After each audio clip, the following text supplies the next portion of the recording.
Tonight, see who was crowned the new Miss Venus. Plus, Coke or Pepsi, Troy decides. Stay tuned. Troy TrojanVision Nightly News starts now. From the high-definition digital production center on the Troy campus, with news from Troy University locations around the world, this is Troy TrojanVision Nightly News. Hello and welcome to Troy TrojanVision Nightly News for March 18th, 2014. I'm Felicia Payne. And I'm Courtney Addison. Thank you for joining us this evening. Currently, the only choice for soft drinks on the Troy University campus are Coca-Cola products, but soon there's a possibility that might change. On Monday, Troy University students, faculty, and staff were asked to choose between Coke and its longtime rival. Khadijah Torbert hits the campus to find out students' opinions. Coke or Pepsi? It is an argument that has raged since the Cola Wars of the 1980s, but is a choice that is currently being offered to Troy University students. The Trojan community has been asked to participate in a survey asking which soda they might prefer to be served at Troy. Coke just have more variety of Pepsi, and I just love Coke. I prefer Pepsi. I prefer Coke. I prefer Pepsi. I'm about to go with Coke. Coke. Coke. I prefer Coke products. Pepsi. I prefer Pepsi products. I really prefer neither because I'm a student athlete. Water is the best choice. I prefer Coke products. I prefer Coke. So what do students think about the opportunity to give their opinion on what may be offered in the future on campus? It's a great decision to make because we are the students who are paying for it and are going to use the products. I like it, but I'm not sure if we're actually going to have a huge say in it. I think they're doing an adequate job. The university is. They're doing what they need to do. I feel like most of the students are satisfied with their drink selection. I think it's a good idea because essentially the university changed its policies or changed its ways of doing things to appreciate the students' thoughts.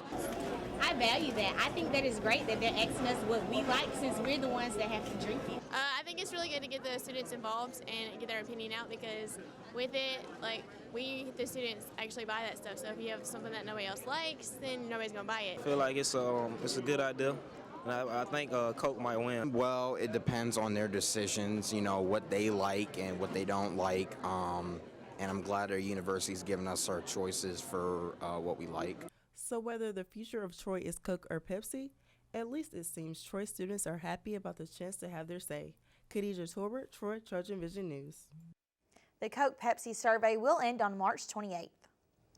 Most Trojans are familiar with the Miss Troy University. Miss Troy represents the school in the Miss Alabama pageant, but it's not the only on-campus pageant for Troy.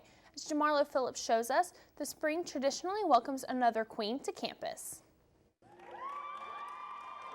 Monday night, Troy University hosted its annual beauty pageant in Claudia Crosby Theater.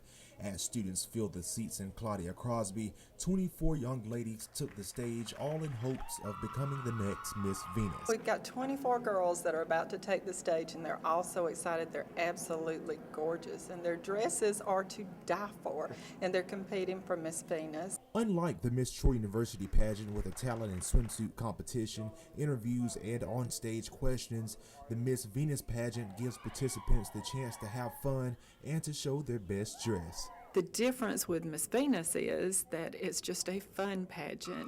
It doesn't matter if you've been married, if you're divorced, if you have children. As long as you're a female and you go to Troy University, you're eligible to be in this pageant. It's simply a walkthrough. You put on your dress, you fix your makeup, and it's a good time to get out in those evening gowns and show off our really pretty girls.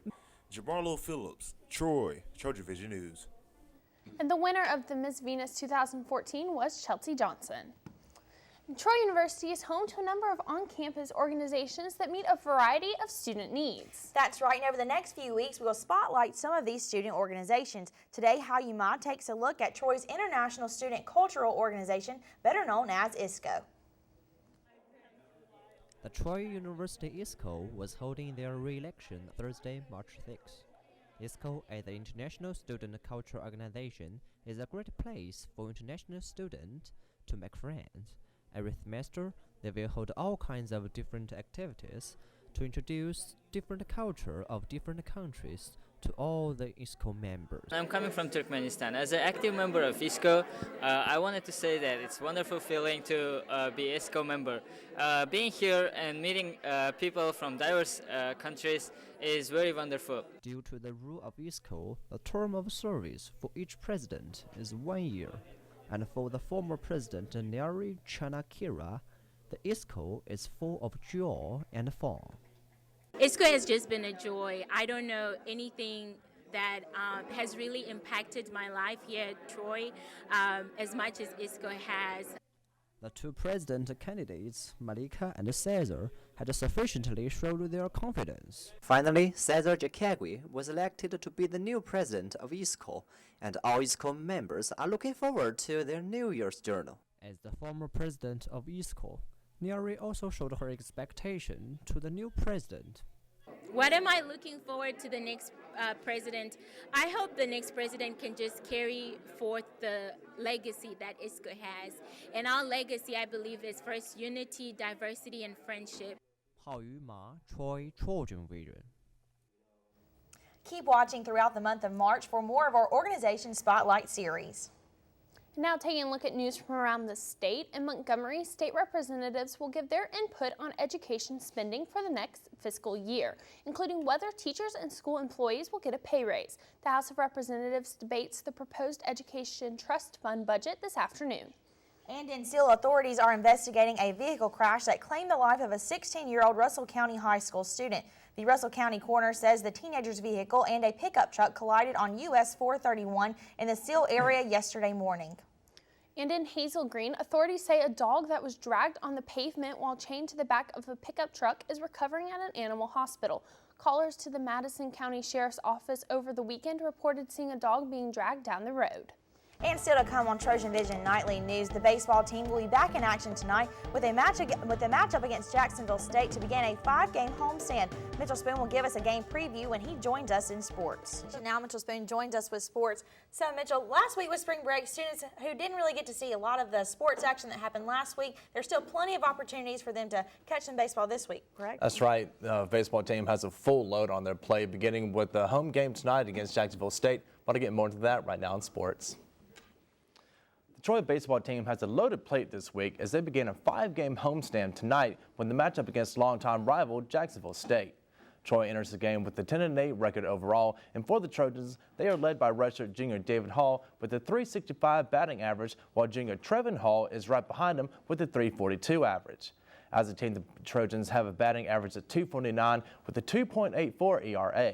For the Gamecocks, they come into tonight's game with an 11-8 overall record, having dropped 2 of their 3 games against conference foe SIU Edwardsville. They are led by Andrew Bishop with a .333 batting average and 12 RBIs. As a team, Jacksonville is batting a .275 average with a 4.19 ERA.